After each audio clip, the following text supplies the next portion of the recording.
All right. Thanks everyone for joining. Again, my name is Andrew White. I'm with Retech Advisors, and today's webinar is about the value of green leasing, brought to you by the National Apartment Association. If that's not the session you registered for, I still encourage you to stick around. I think we have some really great stuff to talk about today, and certainly some great panelists. Next slide, please. So, as I mentioned, I work for Retech Advisors. We are an energy efficiency and sustainability consulting firm based out of Falls Church, Virginia, in the DC area. We are the prime contractors to the Department of Energy's Better Buildings Initiative. That's who I'm representing today. I support DOE's Market Solutions team, as well as the residential team. I've also supported a number of our Retech's private multifamily clients and also worked on sustainability strategy for NAA and NMHC in the past as well. And excited to be working here again with NAA today. So through Market Solutions, that team is really focused on identifying and overcoming non-technical barriers to energy efficiency. The analogy I always like to make is it's not that the energy efficient LED light bulb doesn't exist, it's that for whatever reason, folks in the market aren't purchasing and installing them. So that's the stuff that we try to figure out. Tasks that we've worked on in the past have included appraisal and valuation, commercial mortgage underwriting, the financial performance of high performance green buildings, and green leasing, specifically through the Green Lease Leaders program. So that's where my perspective is coming from, my experience.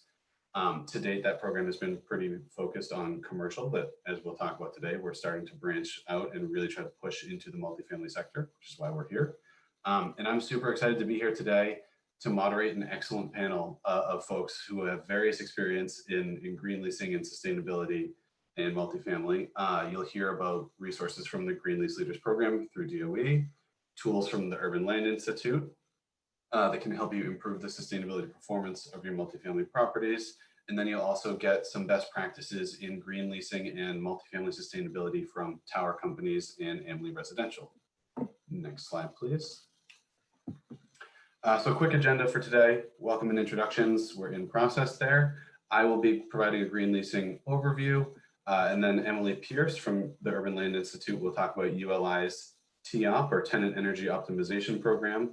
Then you'll hear from Jonathan Bauer about the tower companies and their green leasing efforts and how they pertain to multifamily housing. And then Aaron Hatcher from Amly Residential will talk about Amly's sustainability program. And then we'll wrap up with some moderated Q&A. Next slide, please. Okay, so pardon me for a minute while I read these bios off. So Emily Pierce has been merging her experience in environmental education, research, and nonprofit development. Emily works as the director of the Greenprint Center for Building Performance at the Urban Land Institute. Through this role, she helps real estate owners, developers, and managers cultivate energy efficiency and sustainability.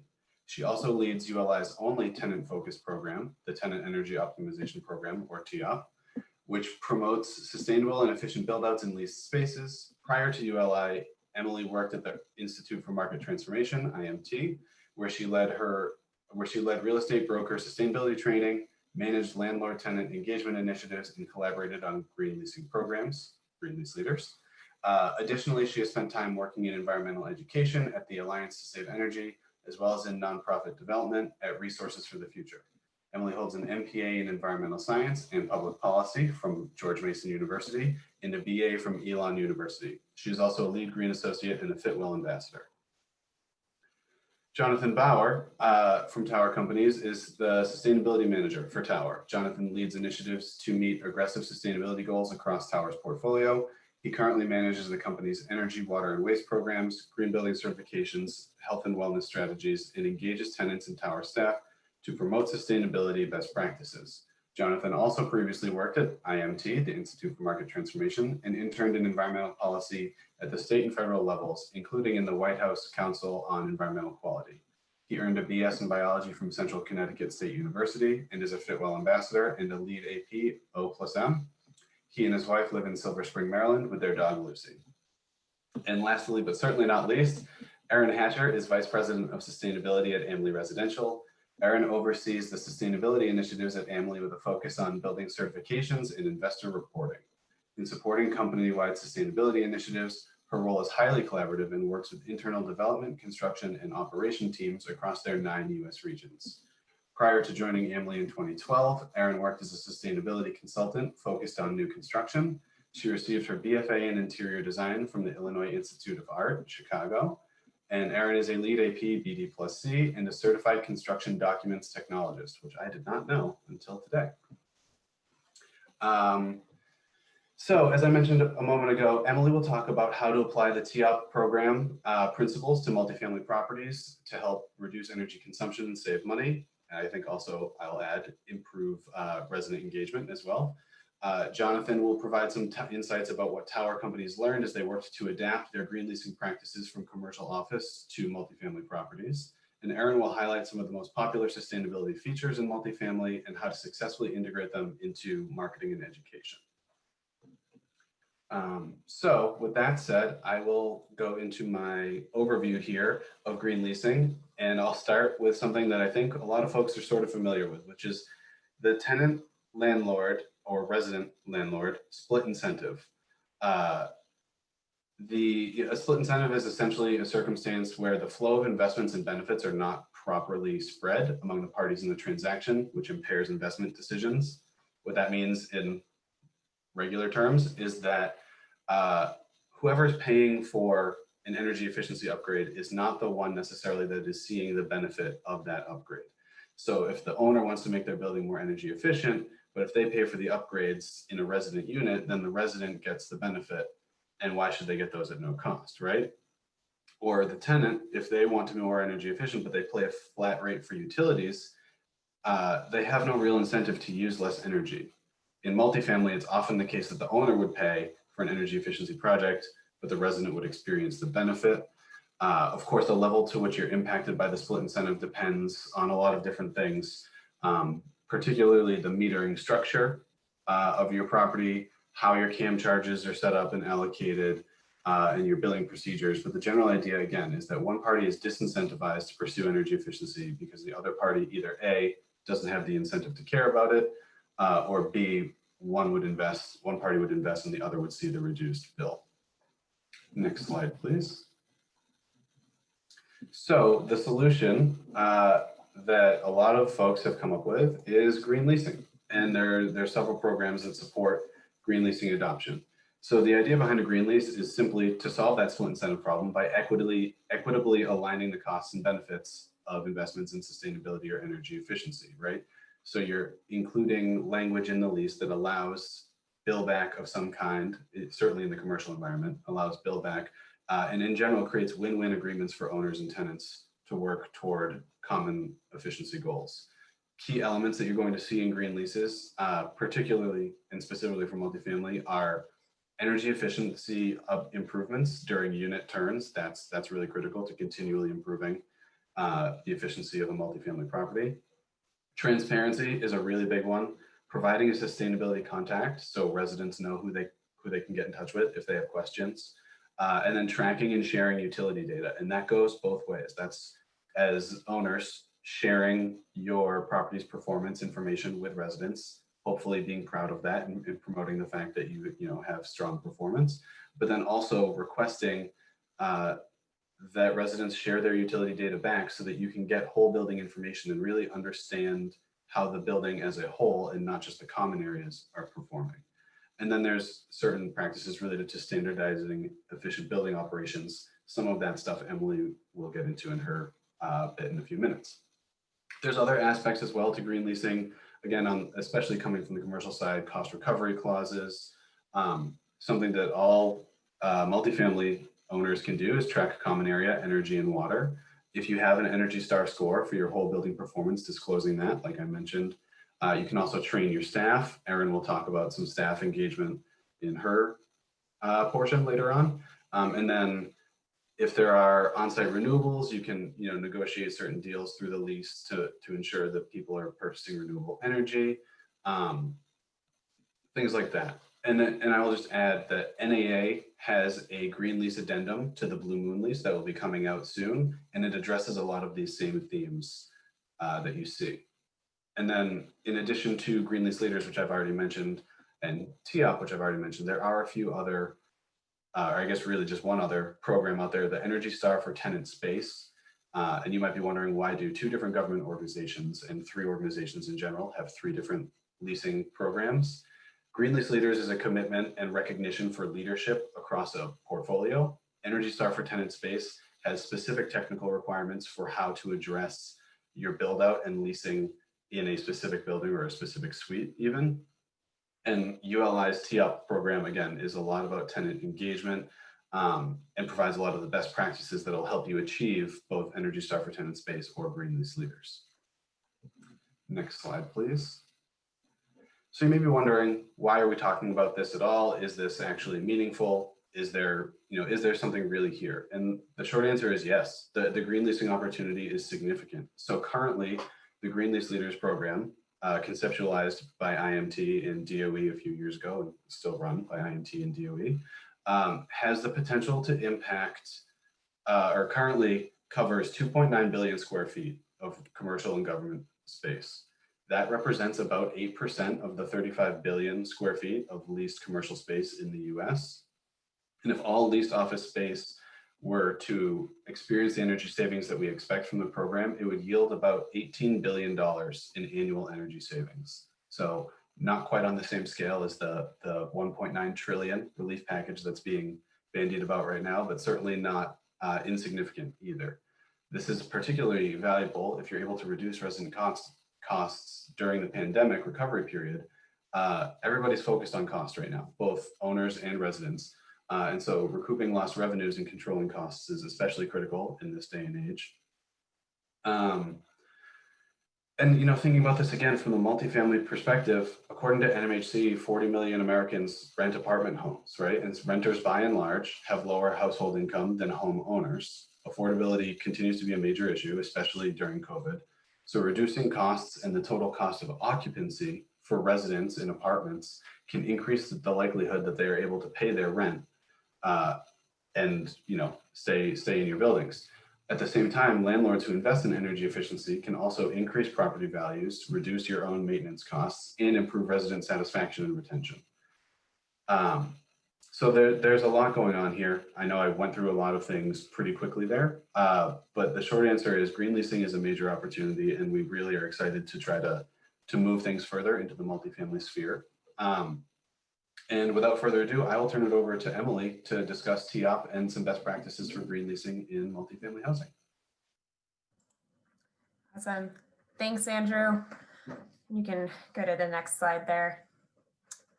So Andrew's already done a very, very eloquent job of introducing. So again, my name's Emily. I work at ULI and director in ULI's Greenprint Center for Building Performance. You can go to the next slide there. So I'm guessing that a lot of you guys who are with us this afternoon are familiar with, potentially very familiar with Greenprint as well as ULI, but really, really quick, in case you're not, or in case these are new organizations or entities to you, ULI, the Urban Land Institute, is a real estate stakeholder membership-based organization. We are a global nonprofit. We're a 501c3. We are unique in that we do not lobby, so a little bit unique from some of the other real estate stakeholder organizations out there. Greenprint specifically is part of our Center for Sustainability and Economic Performance. So we have 3 arms of sustainability at ULI. We have Greenprint, our Urban Resilience team, and then our Building Healthy Places team, which has gotten a lot of work this past year, you can imagine. Greenprint specifically, though, looks at climate mitigation, so greenhouse gas emissions, reducing carbon, all that good stuff. We being Greenprint, has a cohort or coalition of about 45 real estate owners and investors who have collectively committed to various real estate carbon emissions goals. So Greenprint is just over 10 years old in 2021. And when we started, and for those first 10 years that we were in existence, we had one goal, and that was 50% carbon emissions reductions by 2030. And then last year, or just recently, in celebration, if you will, of our 10-year anniversary, we added another goal, and that was net zero carbon operations by 2050, with the nod and acknowledgement that that is really where the market is headed and needs to be headed. So both are voluntary collective goals. All of our owners and investors can collectively commit to them, but all of them join us in a best practice sharing, community of knowledge, and then obviously connected to the broader ULI membership. Go to the next slide. And so this is just a snapshot of who some of our members are to give you an idea if you're not terribly familiar. Excited to have Jonathan on Tower's rep in Greenprint. We have a wide variety of portfolio sizes, geographic regions, asset focus type, classes, all sorts of different things. It's really not one size fits all. So it's a pretty eclectic group, all really driving towards that mission of carbon emissions reductions. But you can go to the next slide here. What I'm really here to talk to you today about is not from the owner perspective. It is more, or partially from the owner perspective, but specifically zeroing in on the multifamily side of things and the resident side. So TEOP, you heard Andrew introduce it, TEOP, Tenant Energy Optimization Program, initially was created about 4 or 5 years ago for the purpose of focusing on office fit outs, knowing that anytime you go through a fit out, there's tremendous opportunity to optimize and increase the overall energy and sustainability of a space, which is fantastic. And we still need to keep doing that. And there's still plenty of offices that aren't and that could need help. So if you're somebody on the line who has offices in your portfolio as well, TEOP exists for you. But specifically today, what I'm here to talk about is an addendum, if you will, that we did to TEOP, and that was to adjust it or amend it to be more focused on multifamily buildings specifically.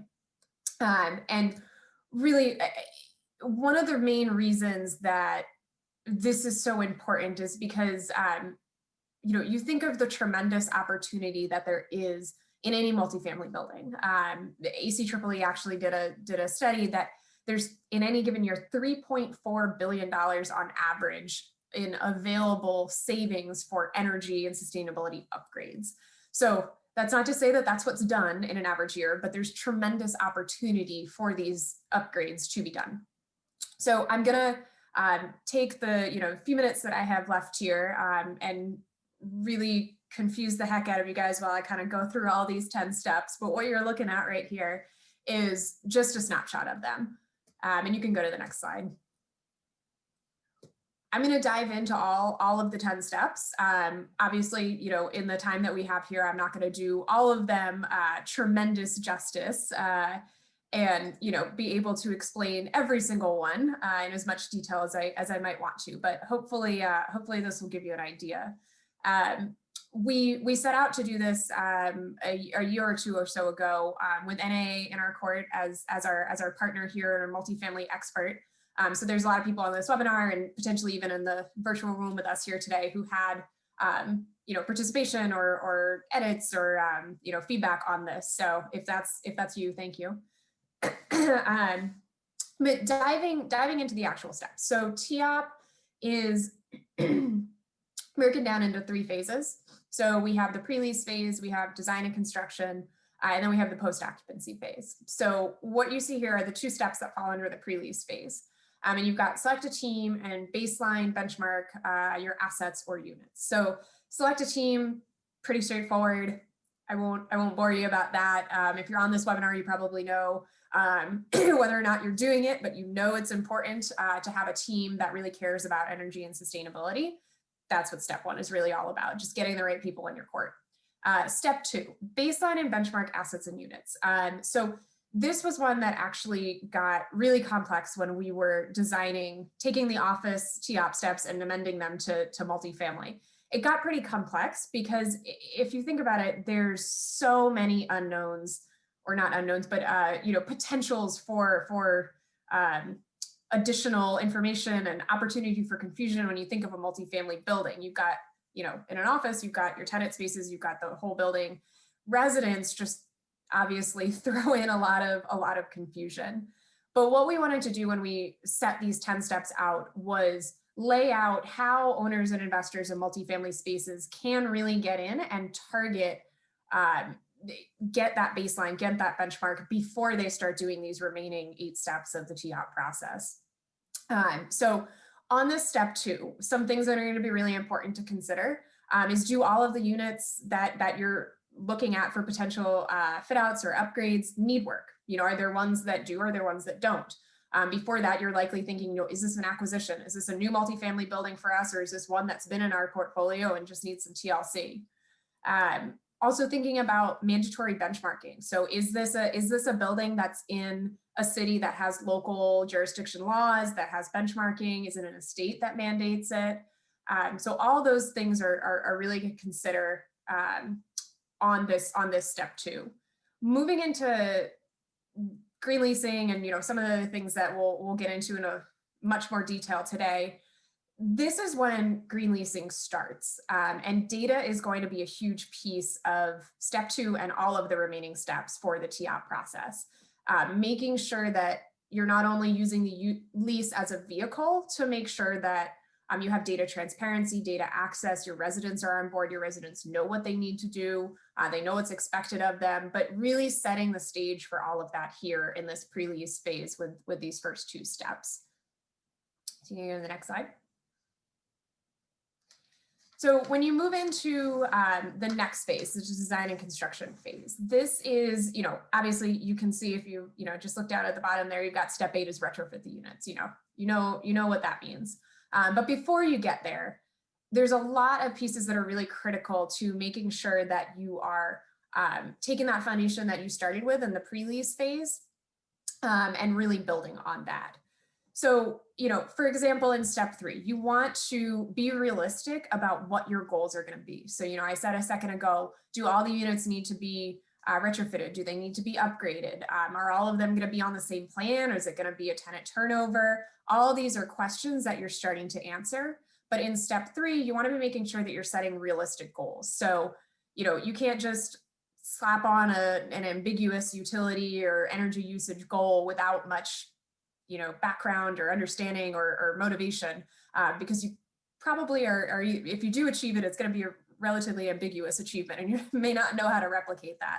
So making sure that you're setting realistic goals for whether it be for the full building or whether it be for the units. Energy modeling is, both setting goals and energy modeling. The thing that we really dug into a lot, and I would encourage you to look at the full resource, and we'll have the link to all of that in the follow-up. Really dig into that, because if you think of a multifamily building, in the best case scenario, you've got every single unit is either sub-metered, individually metered, their direct utility customer, there's some sort of, and data transparency, there's some sort of access and transparency into the energy usage. Unfortunately, obviously, and I probably don't need to tell everybody on this webinar, that's not always the case in multifamily buildings. It might be, and in good scenarios, that's great. But making sure that you are getting a realistic perspective of the energy usage, not just of the full building, but of the individual units is really important. Making sure those goals align with that and making sure you're modeling the energy reduction options for what will go into that retrofit. So we go into a couple examples of how you can do things like that in the resource. We have a couple examples. I mean, to give you an idea, there's a number of resources out there. Obviously, Energy Star, EPA has tons of tools, great resources. There's also ways that if sub-metering, for example, is out, if you can't have access because of your local utility laws or any sort of legality reasons, and you can't have access into that individual energy usage of each resident, there's estimations that can be made to kind of get you a best case scenario under the circumstances. So lots to dig into, but making sure that you're kind of getting yourself a good image. So moving right along through these, I warned you a second ago, I was going to throw a lot of information at you in a few minutes span here, but moving right along, you're obviously going to take this information from those first, 4 steps and making sure you're calculating returns. What I want to call out on step 5 here is one of the most critical things is understanding what does ROI mean for you. So what does your return on investment mean? Or better way to put that is what's important to you in ROI. Is it lack of vacancy or a reduced vacancy? Is it the funds that you're using, the capital that you're using to retrofit the units? Is you want to use the least money possible? Is that an important ROI or scale for you? Is it cost savings when you think of business as usual versus your new and improved units? Is it the cost savings between those? Is it just straight total asset value? I mean, did you increase the value of your asset by doing these? all of the above, whatever is important to you and your company, you want to factor that in when you're thinking of your financial returns. It's kind of apples and orange thing. If you're comparing, if you really succeeded and got all of your apples, but you're trying to go for oranges, you didn't really succeed in your, business case sense. And then the last things here that I'll focus on, I'll skip number 8, retrofitting the units. You kind of know what that means. Make sure you did it according to your plan. But on step 7, making sure that you're developing a plan at this phase. So I said earlier, green leasing comes in, you start to develop the lease in the pre-lease phase. So before the lease is even signed, you want to be developing those green lease clauses and terminology. In this design and construction phase, even though the residents are not in yet, your lease is hopefully already being created. And this is the point that you want to be developing the plan for the occupancy and maintenance and operations part of the lifeline or the life cycle of a multifamily building. So make those plans now. They'll be executed later, but make them now. So you can go to the next slide here. All right, and so this is just my final slide here. As you can imagine, we've got our final phase here, our post-occupancy phase. Residents have moved in. Obviously with a multifamily building, it's a little cyclical almost. So, not saying that post-occupancy phase is one and done kind of thing. Obviously, this will continue to go as you have tenant turnover and all of that. But I chose that image there about Be Loud because I think this is, Andrew was talking about engagement too. This is where I think we'll see a lot of market communications moving in the near future, is the communication piece. So, we know what technology we need.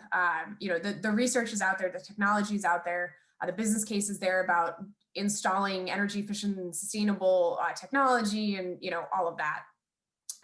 But we really want to make sure that the resident engagement piece is not forgotten. So, for example, in your lease, you can put something such as, if you have residents having to buy appliances of some sort, you can put stipulations in your lease for that. But how are you communicating that? Is there a broker and leasing agent training? I know that's one thing that a lot of multifamily companies are particularly sensitive to. I think more should be, because your leasing and broker agents are really, really critical in communicating that. And then making sure you're communicating with potential residents about what this means for them. So that's really what this final phase here is about: executing the plan and then being loud and communicating. So with that, I will turn it back over to Andrew/Jonathan, I think. Okay, thank you, Emily. I appreciate it. I'm glad you dropped on that point, because I think the resident side is so important, the engagement piece. And I'm glad Erin's here, because she's going to go deep into that and talk more on it. But, before I jump in, I was thinking back, I think it was 3 years ago that a group of us got together with DOE and the Better Buildings Challenge and NAA to talk through some particular multifamily issues. And this was certainly one of them. And I'm happy to say, I think in the last 3 years, we've made some progress on this. And I think the industry is moving in a good direction as well. You can go to the next slide, please. And on to the next. I got a good intro. Thank you for that, Andrew. But I'm excited to be here today, because this is a topic that's definitely near and dear to my heart. And I hope to, give a few specific examples of what we've done in our portfolio.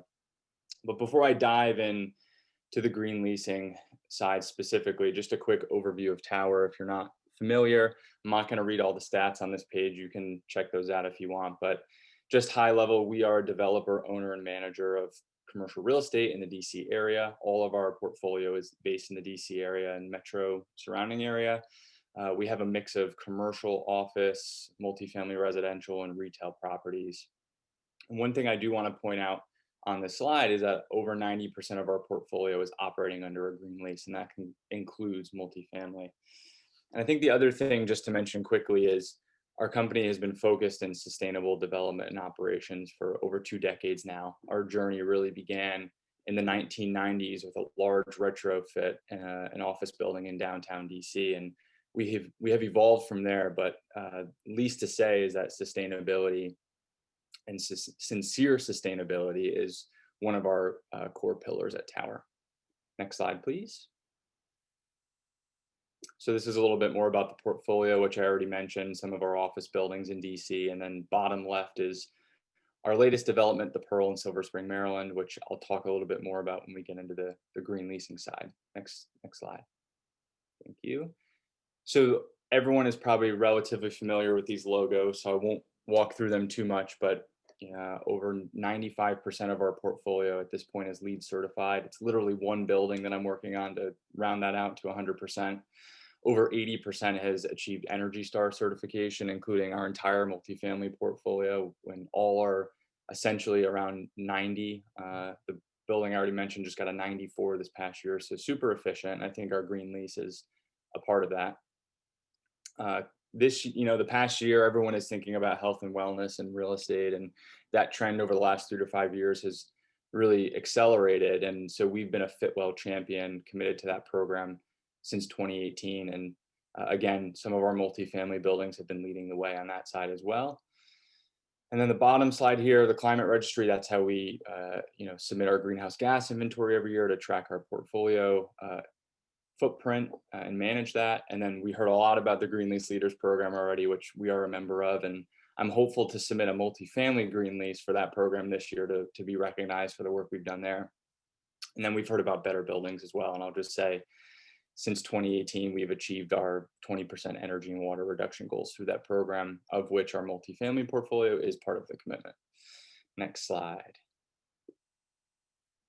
All right, so now we can get into the bread and butter of the green leasing presentation a little bit. So I want to just start talking about traditional commercial office, because I think that's where a lot of owners started, obviously, and just lay the foundation a little bit of what our commercial office green lease looks like. And then I'll talk a little bit about what can and cannot be learned from the commercial side in multifamily.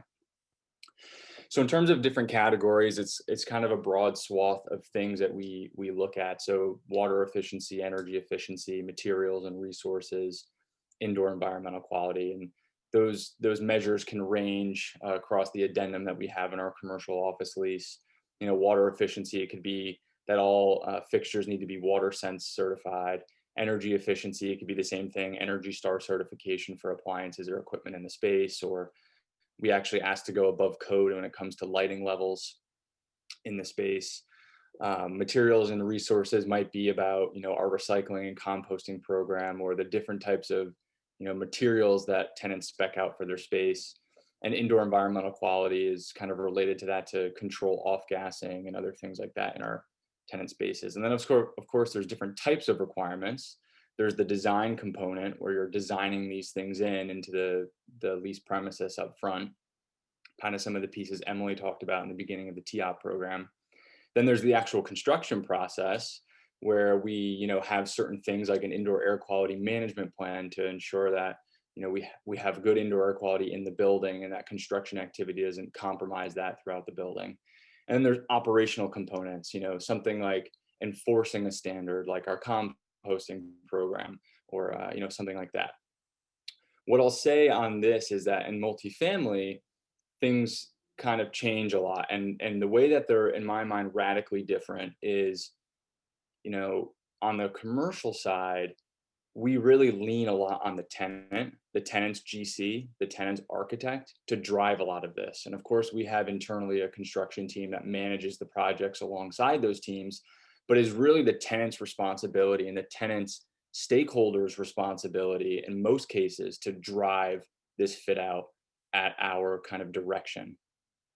In multifamily, it's very, very different. So if you go to the next slide, I'll jump into that.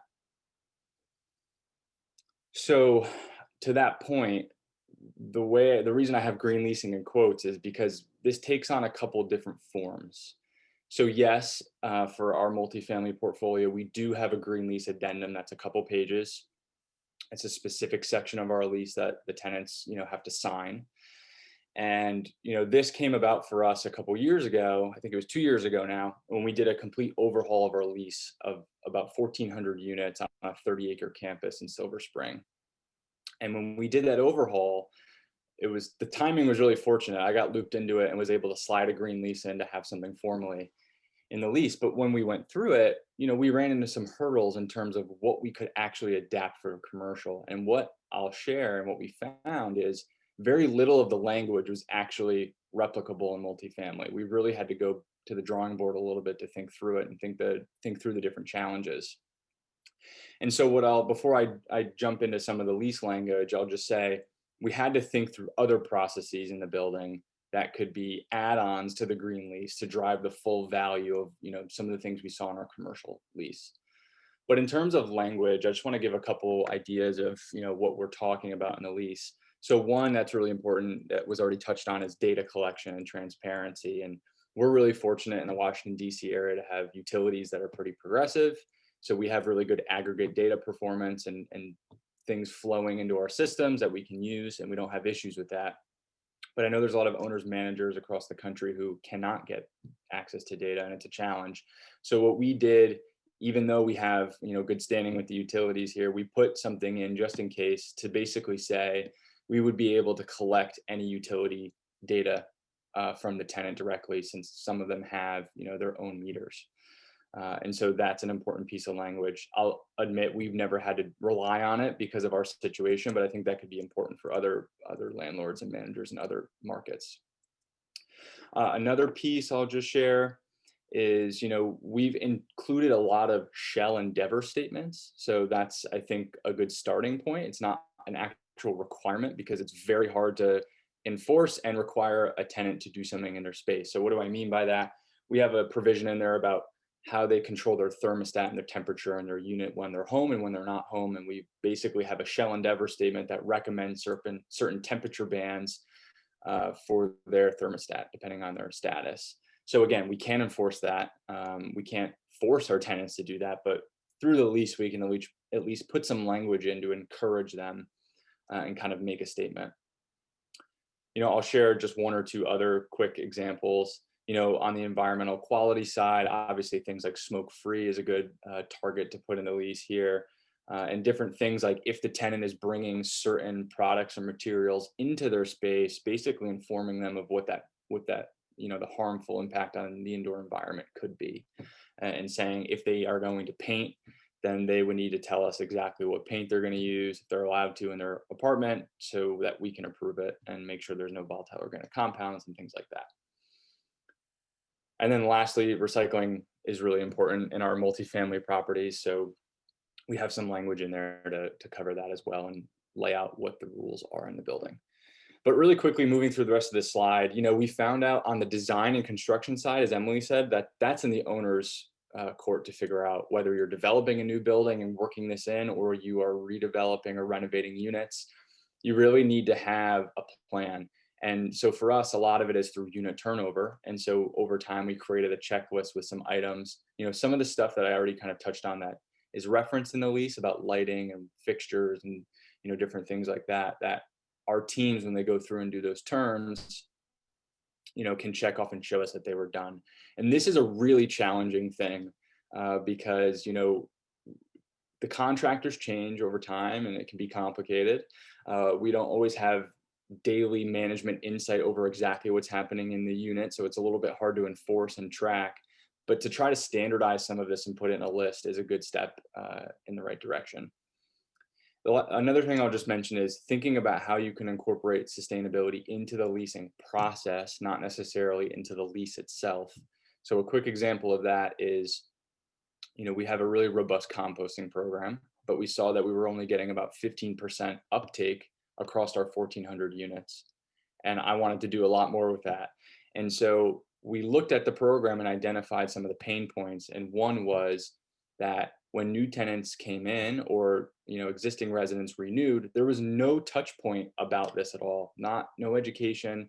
And part of it was our fault. We maybe didn't educate our teams, our leasing and sales teams who are so important with this information, but they didn't have a formal way to engage them. So basically what we did is we added a little MOU for composting and recycling in the lease process. When you renew or sign a lease, the tenants read it, they have to sign it, they get a kit every time when they move in or renew, and instructions of how to compost and recycle in the program. So when we put that in place, our numbers jumped up within a year of 40% uptake across the community.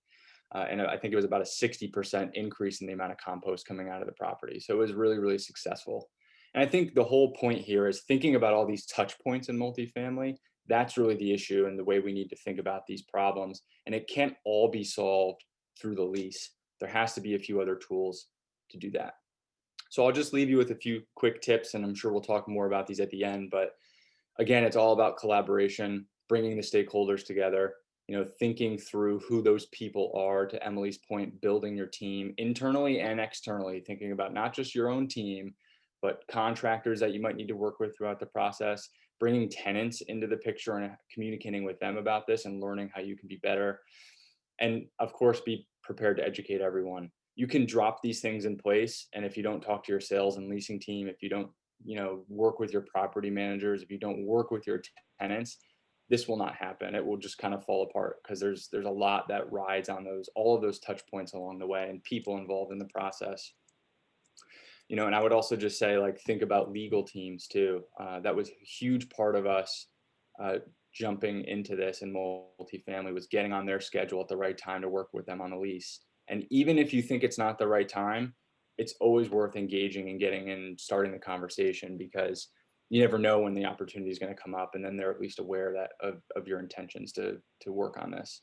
I'll just say baby steps, start small, start in one building. That's kind of how we started at this building you see pictured here.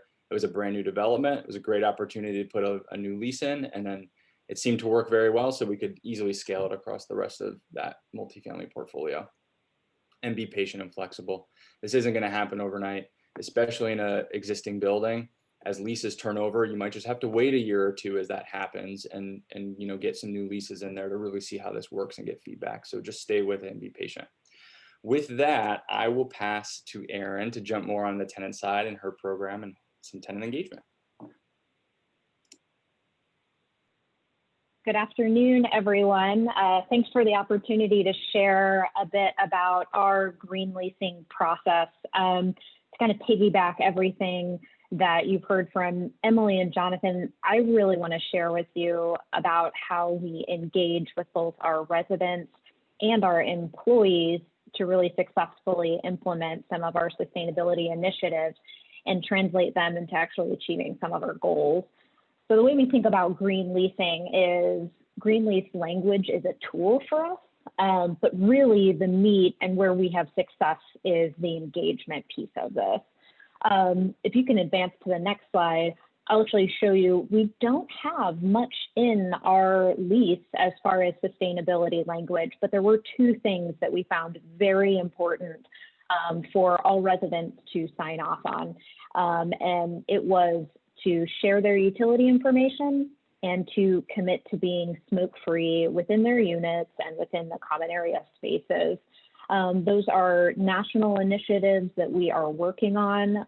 We'd love to get to 100% smoke-free communities, and we'd love to have 100% of our buildings' utility information so that we can really track all of our electric and gas usage, track our greenhouse gas emissions, also tracking water and waste.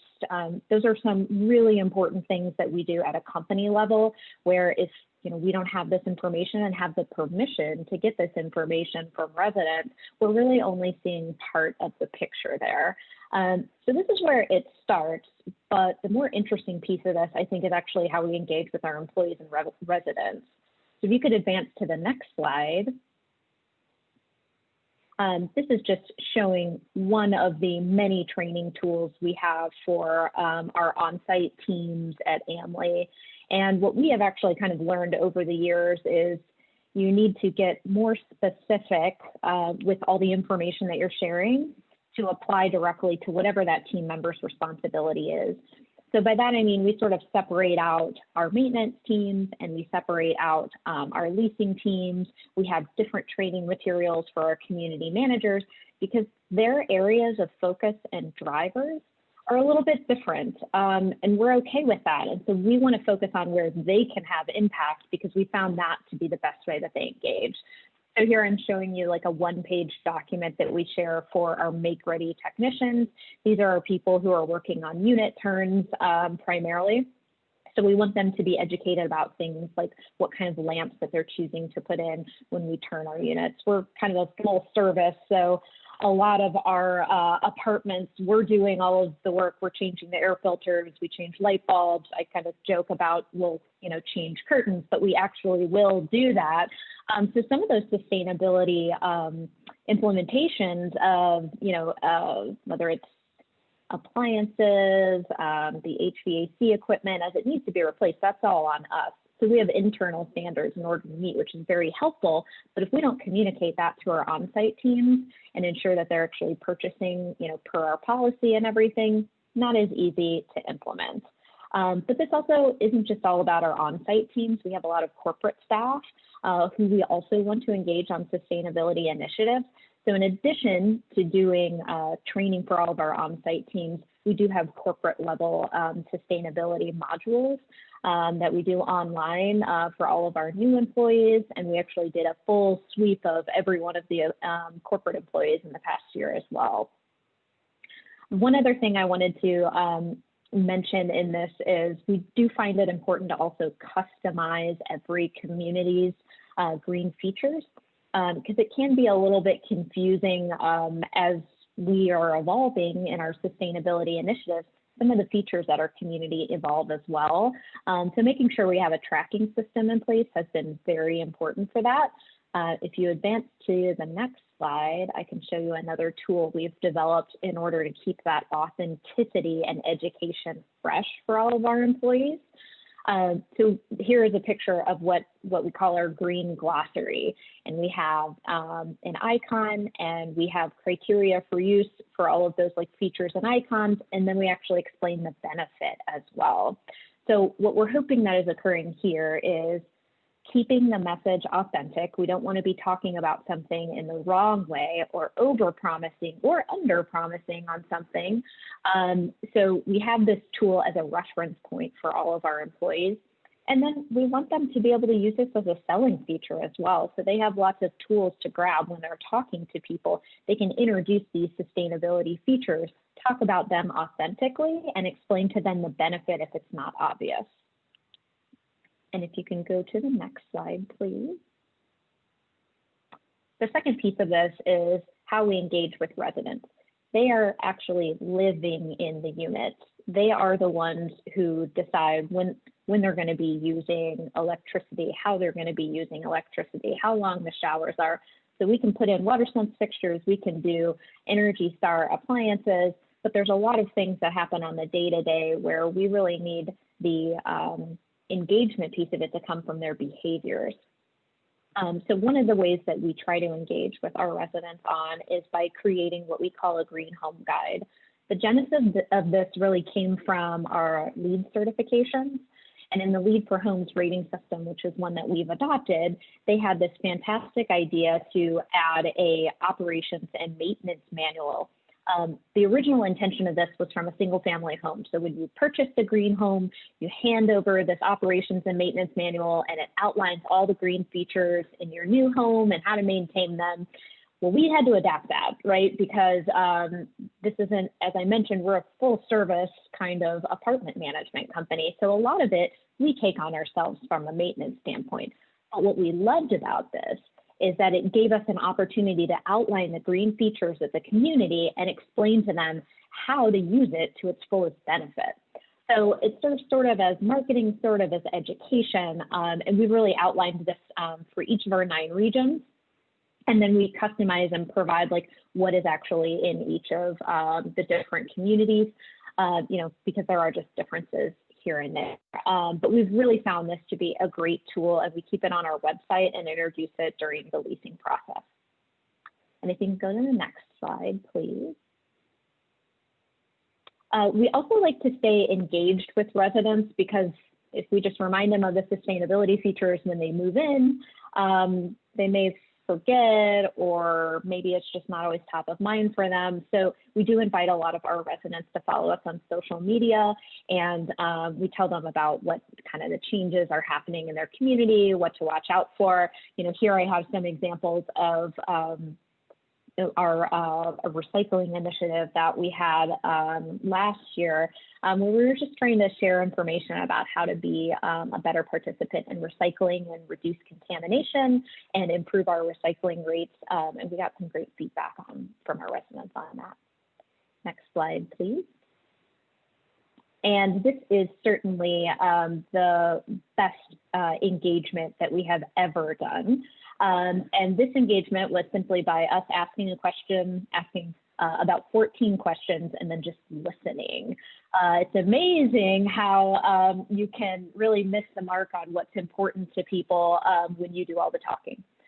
So we decided a few years ago that we were going to start a sustainability survey to understand exactly where our residents are focused when it comes to sustainability features.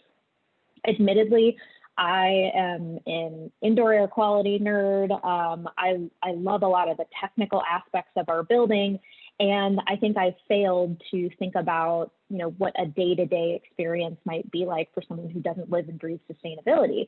And so what we really learned is people love things they can participate in. Year over year, the feature that our residents love the most is recycling. And to me, I really took that for granted until I started seeing data points that say 92% of the residents who took this survey said that they recycle regularly. That's incredible. And so it pointed at us to say, hello, what, you know, for this feature that we kind of take for granted, what can we do to take advantage of this enthusiasm?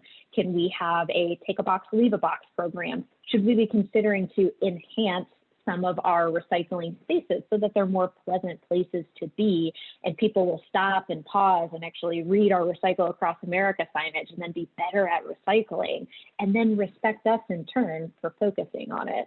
So it's been a great relationship building as we're working to really respond to a lot of the feedback we get in this. I would say another really helpful question that we have asked, and it's sometimes painful to read when you get a no on this, but we did ask residents, did the green features impact your decision to lease at Amley? And you can actually see here, it says in the bottom right-hand sign, it says 47% of the respondents said that green features factored in their decision to lease with us.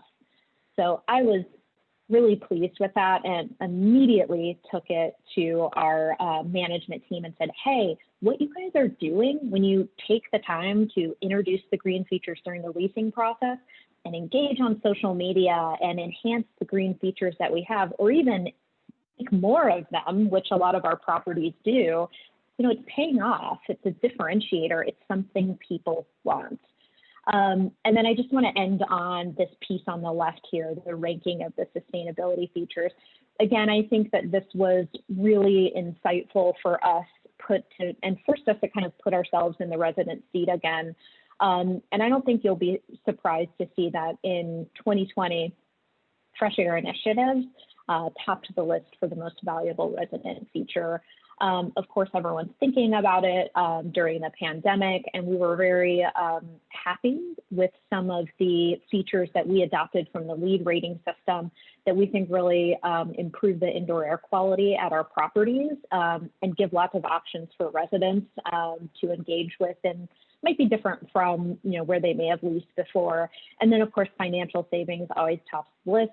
Smoke-free living, important to us, important to residents. Location has a lot to do with people's behavior around single occupant, single vehicle use. Healthy building materials is always one that I'm pleased to see that consumers seem to have a greater awareness. You already heard a few comments about VOCs and paints. That's something very important, residents. And last but certainly not least, they love to see that we're adding features like bicycle parking, bicycle repair shops, and expanding our EV charging stations, both the amount of them and the location of them, and kind of trying out some of those different features. You know, that's an area that we see continuing demand for. And while it's ranked least on the list, we actually think that that's going to continue to go up over the next couple of years. So I hope this was interesting information to you. I have to say this has been one of the most valuable efforts that we've done and engagement with our residents. And so I was really excited to share this with all of you. Thank you.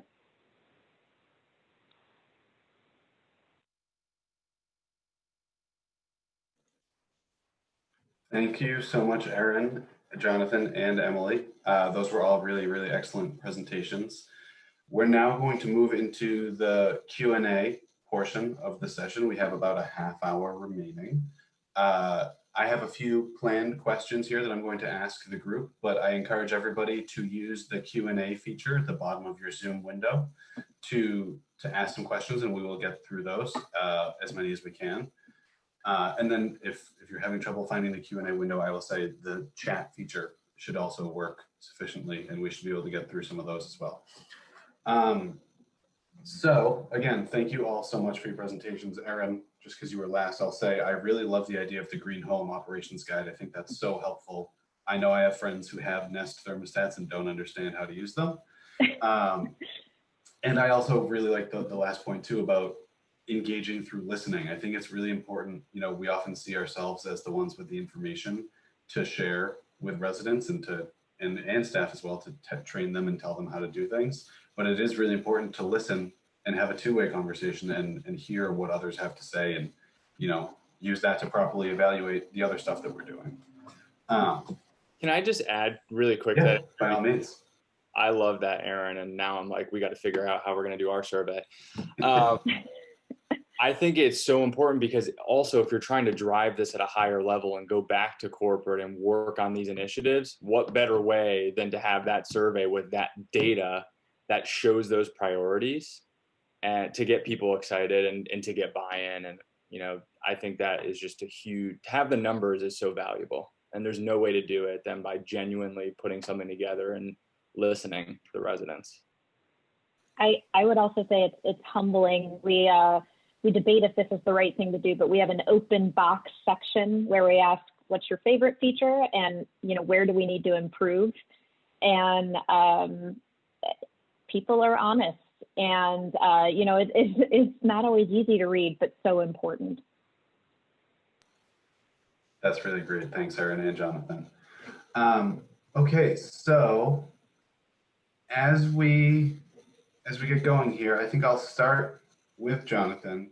You talked a lot about some of the steps and the differences between the commercial lease and the multifamily lease. Curious to know, how exactly did it work when you decided to bring these concepts of green leasing to your multifamily properties? And I guess more specifically, like, who did you speak with? What sort of conversations did you have to get the ball rolling? Yeah, so like I was saying, it was the thing that really hit me in the face was like, I thought we would be able to drop so much more of the language from commercial into multifamily. And when we really couldn't, you know, we had to take a step back and really look at it. And it all started with the people. So I talked a little bit about like our legal team and working with them through the process. And I'll just reiterate how important that is.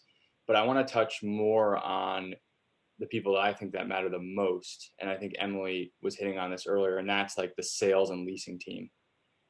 These are the people who know the building so well. These are the people who know what tenants care about and what they ask about. And so if we don't equip them with the right information or ask them for ideas or observations that they have in the building, we miss out on so much. And so the way we did that was we created basically a green building guide for one of our buildings as like a starting point. And essentially what I did is I walked with a leasing agent. They gave me a tour, like they were going to give a prospective resident a tour. And every single touch point, they have like a route that they take every time. It's like the standard, this is the way we go. We show them this first, this second, that third, right? So it's pretty standardized.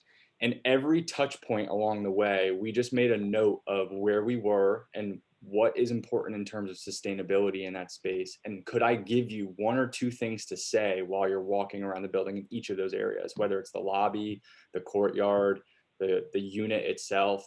And so we really mapped out what that looked like. And in terms of the green lease, there were a lot of features there that we were able to then highlight and share with the tenants. So from a prospective leasing standpoint, that level of engagement, and honestly, just taking the time. And I think to Aaron's point, just listening, because again, we sit, in the office and this is our daily job. So we know these things really well, but you have to listen to the people on the ground who know the building, who know the tenants and the needs of the building to drive a lot of this stuff. So I think that was by far the best thing that we did throughout the process to help kind of start that education and engagement piece. That's really great. And Aaron, kind of building on that, I mean, I know especially over the last year, virtual tours have become a lot more important. And Jonathan, certainly for you as well, but I'm curious to know, have you been able to incorporate sustainability into the virtual aspects of the business now, or has that been a challenge? I think we're still looking for a better way to do it, and have some ideas on that and are working on the implementation. But we were kind of luckily queued up that we did an update to our website and have a customized sustainability section for each of our properties.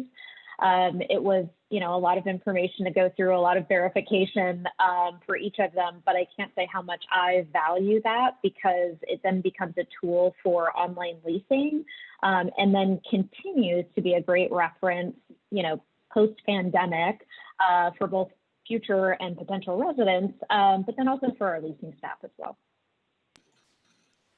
I'll add just a quick thing on virtual, because I think it's important now in the environment we're in, but I think we need to be prepared for the long-term virtual piece, right? This might not go away. So we've experimented with some Matterport tours, which, essentially is a Google Earth or Google Maps, I'll say, view of the building. You can drop the little person in and they can click around and see the building and see the unit in 3D. And, those are really nice. And when our team came to me and asked me to review it a few months ago, and I was like, it would be so cool if you could just like click a button and it would just pop up like water sense fixture or energy efficient lighting. Or so we've proposed that idea, and it's just finding the partner and the technology to help us enable some of those pieces. I think we still need to get there, but there's definitely a pathway. And I think more people are just going to be leasing without coming to the building in this environment, but in the future that could be, something that stays on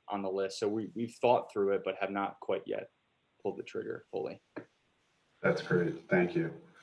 Turning to Emily for a moment, what were the key considerations for ULI as you began developing the TEOP program for multifamily? Again, you'd had success on the office side, kind of similar to Tower in their green leasing.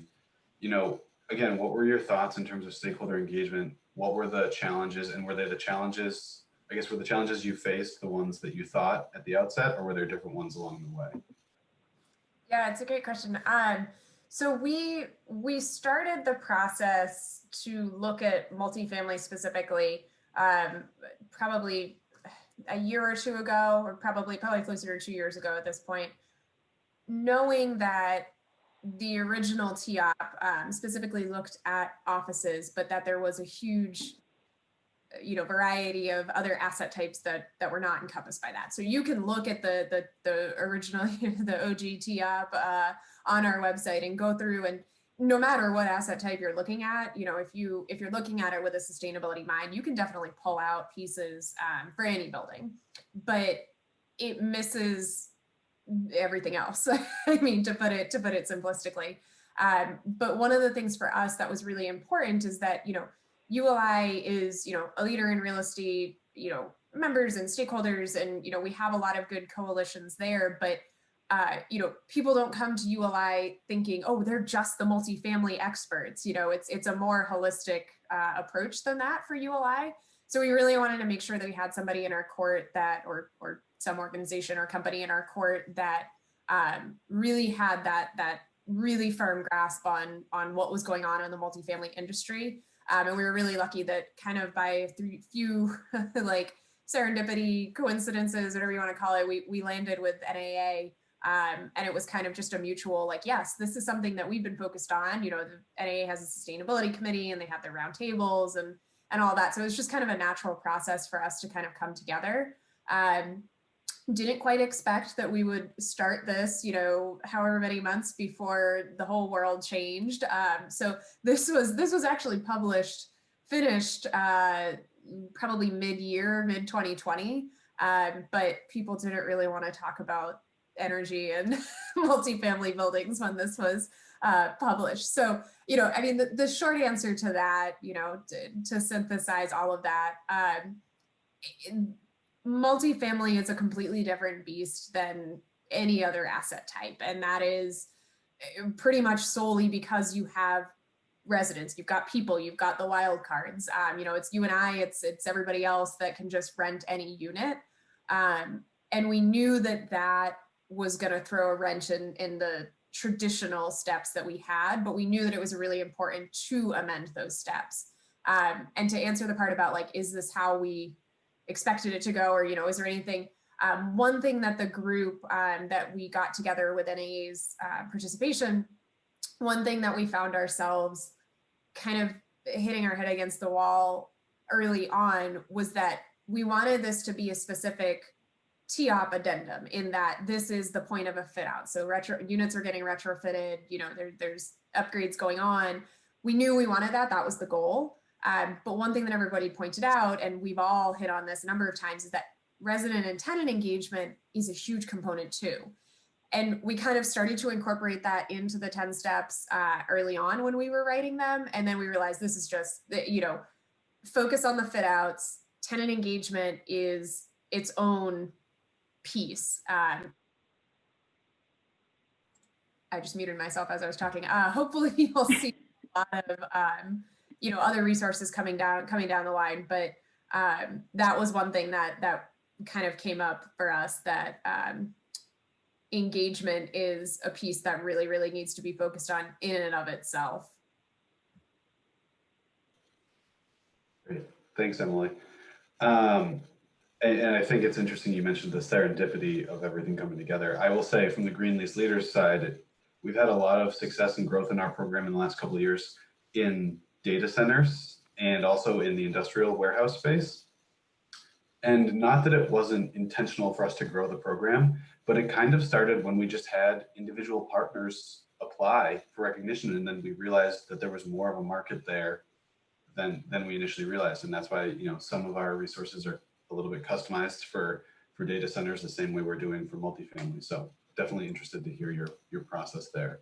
Yeah, and I'll just add real quick to that too. Yep. If anybody's particularly interested in the TEOP process as, just as a best practice, which I hope you are, right now it's just office and multifamily, but retail and industrial are actually on our medium term, short term to-do list. So if that falls into, your interest or your asset, your portfolio types, stay tuned. Great, thanks. One question for Erin, and then Jonathan, you may be able to chime in on this as well. How do you handle data collection for properties that are not in utility service areas that provide whole building aggregated resident data? Are you able to tackle that? Yes, I have two answers for that.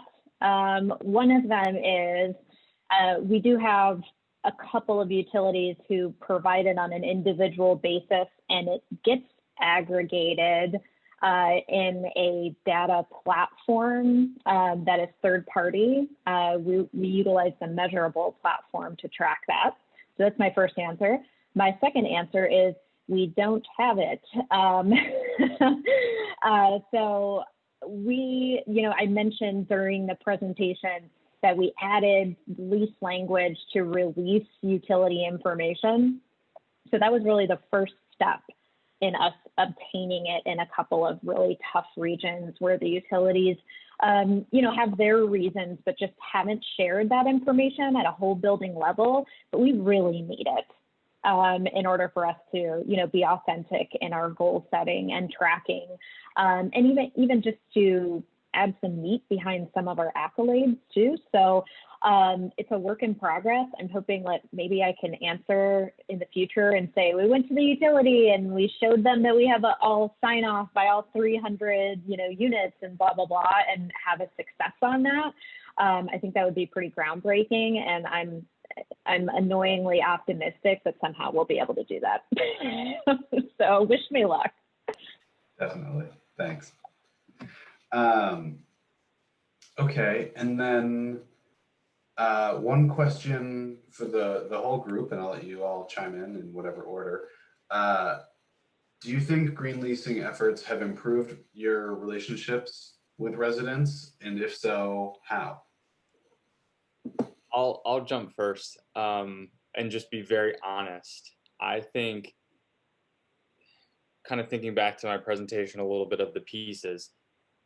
The green lease is a piece of paper, right? It goes in the lease, and we talked about this as a group preparing for this. Like, it goes in the lease, and how many of you can raise your hand and say that you went back and read your residential apartment lease at some point in your life when you lived in an apartment, right? Like, people only when something bad came up. Yeah, exactly, right. So, and it probably wasn't in the green lease that you were going back to look at. So people see it when they move in. It's a flag, it's a signal that we can use, that we can go back to if we need to, but it's not the lease. It's more like Erin's component, how she drilled really deep into the engagement. That's the part that's so important. And like, the green lease needs to come to life in the building. You need to keep it going. You need to keep programming around these things. And that's why I made such a point to say it can't just be the green lease. It needs to be something broader than that. And we need to think, deeper than that. And we need to do that in commercial too. It's not that you don't have to do that in commercial, but I just think the green lease in commercial, you can get so much more done with a piece of paper than you can in multifamily. So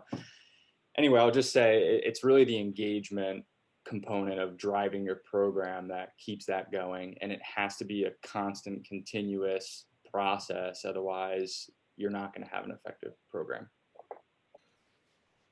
Thanks. I think that makes a lot of sense. Yeah. I think the only thing I'd probably add to it is saying, I mentioned being authentic about it is really important, because you have to gain trust with them. I think some people are skeptical, and maybe they should be, because a lot of sustainability features aren't necessarily tangible. So you're just believing me that in this LEED certification, we're saying we have these upgraded windows, or upgraded insulation, or whatever the feature is, right? Or maybe they don't like the way that you are managing something. So I would say, that piece of it is important in building the relationship. Yeah, and one thing I'll add to, if you caught in my presentation earlier when I talked about our ROI, I think from a owner, investor, operator standpoint, it's really, really important to think about, what is going to prove our internal return here, because there's a lot of metrics in commercial real estate, whether we're talking about offices or multifamily, that can impact your bottom line. And are you an owner investor who's looking to sell this asset, this entire building? do you have really high vacancy rate right now and you're looking to turn that over? So I think, obviously this webinar is talking about green leasing, but whenever I talk about green leasing, I always talk about the lease as the vehicle. Like Jonathan and Erin said, like nobody's choosing an apartment based on the lease, whether or not it's a green lease or whether or not it's something else. That's not to say they're not picking it based on the terms that are written into the lease and the personality, if you will, of the company and of the agreement and all that. But the lease is the vehicle to all of that. And so I think that the part that's really important from the owner side is making sure you're understanding internally, what is important to us. Do we want to attract a, younger, more savvy, more, environmentally focused resident base, potential resident base? So I think, all of these things start internally at the company. And then you start seeing residents and just, your average people in society, gravitating towards companies that have those, personality is the word that keeps coming to mind, but those traits that their community, the brand, yeah. The brand. Yep. The brand. And so, the lease is the vehicle to do all of that is kind of the way that I always think about it. That's great. Thanks, Emily. So I think we have time for two more questions. One question from the group said, I was really interested in Jonathan's story of bringing compost participation from 15% to 40%. Very impressive. Have you all found other ways that you were able to quantify success in education and engagement? Yeah, I'll just be honest and say not really. And the reason for that is because you have to go through a pretty intensive process to get those types of metrics. I would be really interested, Aaron, to comment on it too about, you did the survey and you got the feedback. Like, have you done anything to like any of those measures to follow up and engage on those? Because we've done that on composting and it worked really well because we have such a rigorous process. There's a person who just aggregates all of the data for us from every single lease for our composting program. So like we know the second someone signs the MOU and that person gets it, it goes into our log and there's a file that we can all see. So like that data is so curated, and there was so much effort that went into that. I think it can be replicated for other areas of engagement. I think health and wellness is like a really big one that we all need to jump into and start doing a lot of more engagement and education and surveys around that, especially in the current environment to really gauge some of those things. But short answer is I don't have other numbers to share on other aspects of it, but I think it was a really good proof that it can be done. Yeah, I can share, and I'm glad you asked the question because it got me thinking about it a little bit differently. One area that we are tracking, so I don't have it offhand, but one thing that was triggered both by the resident survey and then internally just by us doing a little bit of digging is we were having a huge jump in the cost of recycling, yet we knew it was the number one feature, right, that residents want. So, we went back to our contracts to make sure, all that was in order. And what we found was the issue is contamination fees. So our residents, our on-site teams, right, us just collectively, we weren't recycling very well. And in fairness, it's pretty confusing. So that triggered us to implement a new signage program that moved from writing out what you can and can't recycle to doing a picture. And I realize how unsophisticated that sounds, but we kind of followed the lead of Recycle Across America since they're experts in the space and we're not, and adopted a lot of that signage to see if it would improve. So I don't have the specifics to share on that, but I will say, I don't know if the signage was it. I don't know if it's us internally talking about it and the on-site teams being more active to pull out contamination or what exactly, the main driver, but we did see an improvement in those fees. So that is fantastic for us. It's fantastic for the residents, and it actually improves recycling, right? So I would call that one of our best wins. Definitely. Thanks, Aaron. All right, last question, because we will be getting cut off at 3:30 sharp, and I want to give everyone our contact information in a moment. So last question, and this is for everyone, but we'll start with Emily, so you have a chance here to chime in. What is the number one piece of advice you would have for somebody who's just starting their green leasing or sustainability journey in multifamily? Or like, what are the toughest challenges that when folks get started up? So let's see. I feel like the cop-out answer is always going to be just do something. But if you're struggling on what that something is, one thing that I recommend to folks that are really, really starting out is all of these programs that we've talked about, whether it be, the TEOP program that I've been talking about, Green Lease Leaders, Energy Star Tenant Space is another one, new kid on the block for tenant space. Even if you're not at the point, so Green Lease Leaders and Tenant Space are recognition programs. TEOP is going to walk you through best practices.